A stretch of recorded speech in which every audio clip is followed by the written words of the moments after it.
来看国道1号台中潭子路南路段，伫饭店点外时发生一件死亡的车祸，一台连结车甲3台轿车相撞，这60岁轿车驾驶死亡，有8人受伤。伫上摆车道吊车咧处理大概贵4个物件，嘛有轿车无注意去弄到，造成2个人受伤。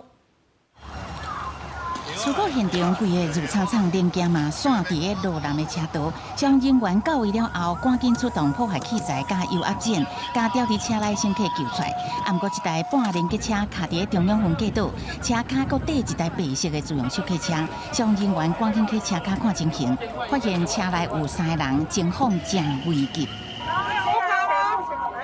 有清醒的人，你要出示看啊！金马车道这台白色轿车嘛，去弄到当地协助路南车道救援的拖吊车，互交通线因为安尼规个塌掉的。警消初时透早1点接到报案，国道1号170公里潭子路段路南的车道先发生半连结车，好亲像无注意到头前的状况追弄，影响3台车。其中一个姓皮的小客车驾驶当场无性命迹象，送医急救也是救无回来。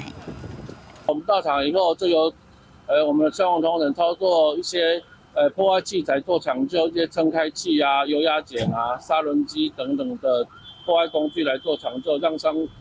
者从车底脱困。伫金马车道离正一件事故地点差不多400公尺的所在，有吊车当地协助清理散伫涂骹物件，后壁一台白色小客车好亲像无注意到对撞，地所车头全毁，车顶2个人嘛分别受到轻重伤。 有关肇事经过及噪音研判，由本大队探案分队依规定调查厘清。若肇事致人重伤或死亡，将受吊扣或吊销驾照之处分。